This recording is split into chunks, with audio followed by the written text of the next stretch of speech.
Welcome. Today, what we're going to do is talk about how to communicate with clients, specifically how to answer client questions. This is something I've thought about a lot over the years, and over the last couple of years, um, I've really had to think about it quite a bit. A couple things happened that really brought it to mind, so I'm going to just go over some of my thoughts, and I'm going to try and give you some things to help you answer your clients' questions better. So the three things I'm going to cover today are first, how I've traditionally answered questions, and some of you might relate to this. Two, how I strive to answer questions now, the things I'm doing now to try to answer questions more efficiently for my clients. And the third thing I'm going to do, I'm going to take both those techniques and talk about who they apply to well, because both those techniques are valid. It just depends on who you're dealing with. And I've come to decide that the way I've been doing it is really not appropriate for most clients. So here we go. So I think most people that are in personal training, and my kind of general caveat, that's what I'm gearing this video towards, but the information is really applicable to if you teach people anything, you should be able to use this information. So it's not specific to personal training. I think most people who deal with the general public or who have clients, obviously communication is extremely important, and being able to answer questions is a critical skill. And I think it's something that is taken for granted quite a bit. For years, I have been aware that even though I felt like I was giving my clients good answers, they were not satisfied by the answers, and I couldn't figure out why. And then last year, someone whose opinion means a lot to me kind of chastised me a little bit for the way that I generally answer questions, which is very thorough. And I didn't like that. I think I deserved it, but I didn't like it. But it made me think. And then recently, I was listening to a podcast, and the the host asked the guest a question, and both these guys are very knowledgeable. It was a good question. It was a really good answer. Afterwards, I read through some of the comments on the video, and I noticed several people felt like the guest didn't answer the question, like they missed his answer. And the reason I think is because his answer was so thorough, they couldn't relate it to themselves. I've come to decide that I think sometimes when we're really thorough, it can actually come across as vague, even though we don't intend it to be vague. So that's what led to what I'm talking about today. Something that's important to understand is whether we realize it or not, most people teach the way they learn. Okay. And when we're dealing with personal training clients, you're either doing that, you may be doing that one on one, you may be doing that in a group, or you might be doing it online, or a combination of those. And that's fine. But there's a good chance that the way you're communicating with your client is not the same way that you learned how to train people. If the way we learn to teach doesn't transfer to our audience, there can obviously be a disconnect.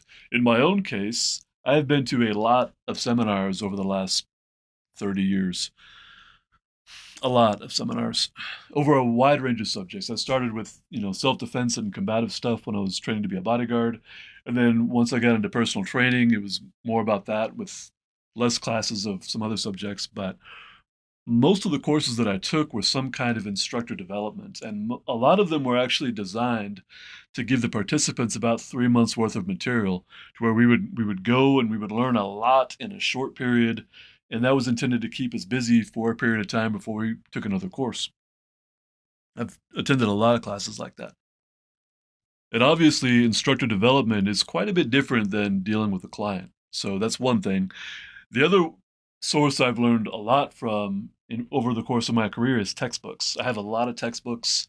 When I transitioned into personal training and being a strength and conditioning coach, I didn't have a physiology background. My education was different, so I had to learn a new language. So I bought textbooks and I read textbooks, and then I did figure out pretty early on that when I was interacting with clients, I had to kind of translate what I learned from a textbook to language that made sense to them, because no client cares about the difference between, I should say, very few clients care about the difference between like sarcoplasmic hypertrophy and myofibular hypertrophy, or even the fact that hypertrophy is a word that you can use in a complete sentence. So I had to figure out how to translate some of those things, but I think, was not really giving my clients satisfying answers Probably a lot of the time. A long time ago, Eric Miner and I, when we worked together, we used to joke. Well, not joke. We used to discuss. We we both noticed that most of the time when someone asked us a question, our answer almost always started with "it depends."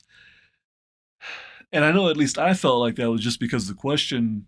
It wasn't that the question was vague. It was when someone asked me a question, I could see so many different answers and there's so many different possibilities because the human body is very complex. I think me personally, I've always felt like a thorough answer was the best answer. And I have always been very diligent about when a client asks me a question, I really want them to be able to internalize things and to understand things. But there's some problems with this. One, the client has to want that. And even though some of them do, I think they have to get to a point to where that's appropriate and they're ready for it. If you open the gate with that, I think it can just be sort of confusing. And the reality is a lot of people hire a personal trainer because they want to shorten their learning curve. They don't want a dissertation, they want their results. So, and part of this I think is I think people who are either very passionate or very knowledgeable or if they're not in one of those categories yet, but they've been thinking a lot about a subject, I think there's a strong tendency to give very thorough answers. I think it can be very hard for someone who's very passionate or very knowledgeable to provide a specific answer if they're not thinking about the question in a very specific way.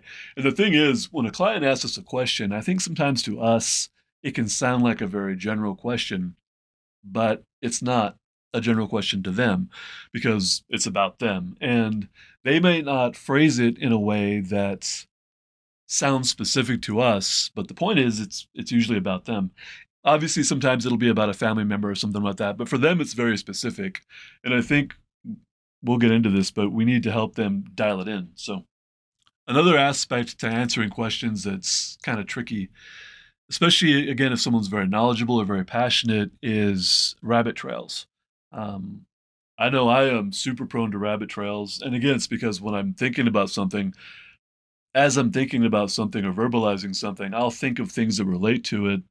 And sometimes that can take you on, it can take you way off course. So we want to be conscious of that. So where this leaves us on my first point is I feel like broad answers can leave a client feeling like we don't understand their question, or we don't understand, more specifically, like we don't understand their goals. Not that we don't understand the question, but I think, when they ask us something and we answer it and our answer is really broad, very thorough, which translates into very broad, which I've come to think can come across as very vague. They feel like the answer is not about them, and we want to avoid that. What I'm trying to do now is help the client dial their question in. There's a couple different reasons for this. One, it's going to help me provide a more specific answer, and it's also going to help confirm to the client that I actually know what their goals are. Because I felt a lot like when somebody there have been several times over the years where a client has asked a question, even sometimes people that I've trained a lot, people that have had fantastic results, clients that have worked with me for years, even some of the professional athletes I've worked with that I trained for several off seasons. I could tell in some of the conversations that they occasionally just felt like I didn't understand what their goal was or goals. And that was confusing to me, but I really think a lot of it has to do with the way I've always answered questions, which is pretty thorough. I mean, it's really easy to ask me a question and get a 30-minute answer. That is not hard. Okay. Anything about strength and conditioning, nutrition, human behavior, psychology, self-defense, literature, whatever. It's pretty easy for me to go on a dissertation. That is probably worse since I work from home and I mostly talk to my dog. I don't have a lot of interaction these days. So, um, anyway, so I think a good strategy for us is to help the client get their question to a point where we can answer it with a yes or a no and not something like it depends. The way to do that is to ask a few questions that confirm what their goals are so we understand why they're asking the question in the first place. Because sometimes they'll ask a question and we might actually not understand why they're asking it.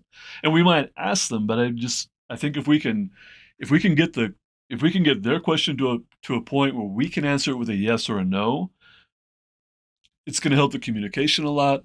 They're going to feel um, it's going to help the client understand that we do understand their goals and we're paying attention to them.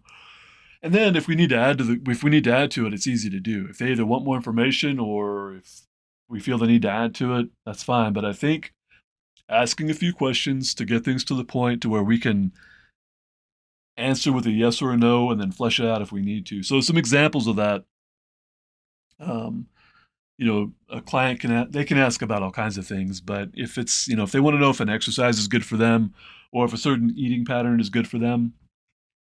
So if the client asks me if cleans are good for them or good for their goals, and maybe their goal is to learn Olympic lifts, and I'm aware of that, I'm going to confirm that first. You want to learn how to do Olympic lifts, and they say yes, then obviously cleans are congruent with that. Depending on where the client's at, I might just kind of quickly outline what that path looks like. So if it's a novice and they've never touched a weight before, that's a much longer path. So I'm going to explain first they're going to learn how to deadlift, then they're going to learn how to front squat. If they're, depending on where they're at, they might learn those together, but they might learn one first and then they might learn to deadlift first and then get good at that while they're learning how to do front squats before we do anything like a high pull. If the client has recently had shoulder surgery and they want to learn how to do a clean, we'll have that conversation and I will help them get the understanding that once their shoulder has attained a certain level of stability and they've got a certain level of strength, then we'll start the path to learn how to do a clean. Similar thing if someone asks about, any kind of an eating strategy, they might want to know if keto is good for them or if intermittent fasting is good for them. There's a long list. I think that still kind of brings it back to confirm what their goal is. So I might say, okay, so your goal is you want to burn fat, or your goal is you want to build muscle, or your goal, maybe they want to get stronger. So just, confirm the goal. That helps them understand that you understand the goal, so you're not just rambling for 30 minutes about how you feel about any of this stuff. And then give them a yes or a no based off their goal and explain, okay, based off your goals and your history, I think for you this is yes or no. An important thing here when people are asking us questions like this is we want to be really cautious about criticizing their questions. Personal trainers, I think, can feel very threatened when their clients start seeking knowledge on their own, and you shouldn't be.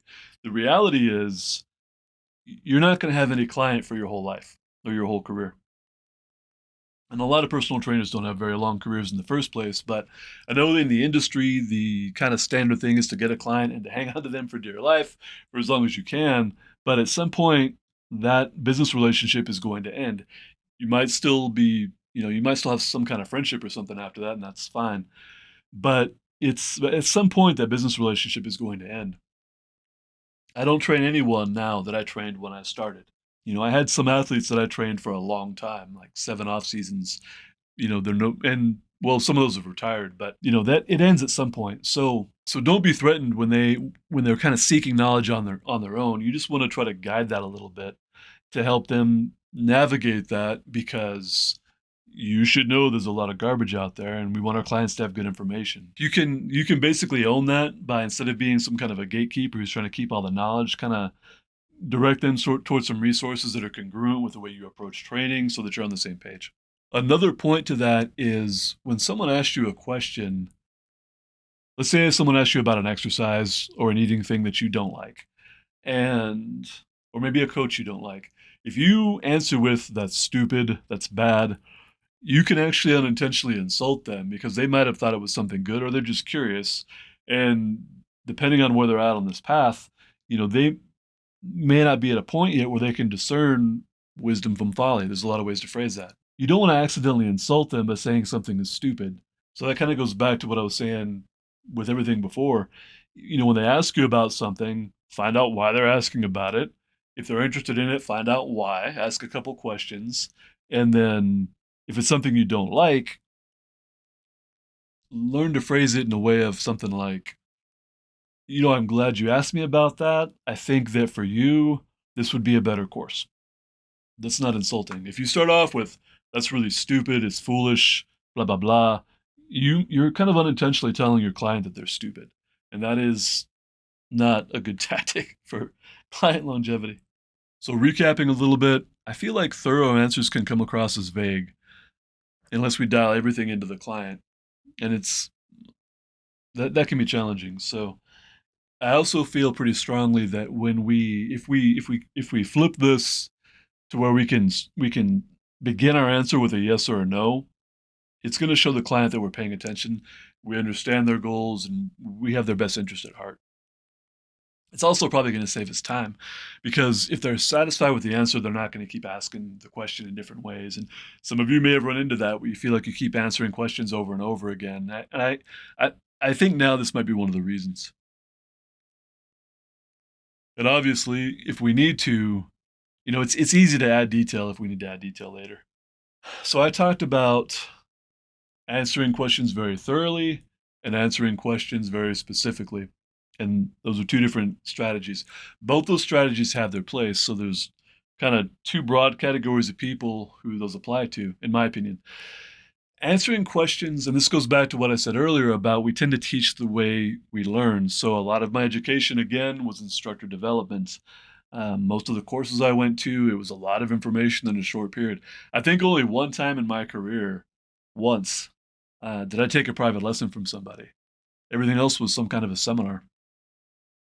And that was with Jim Keating, and I was there because I was a young new instructor, and Jim knew I was an instructor.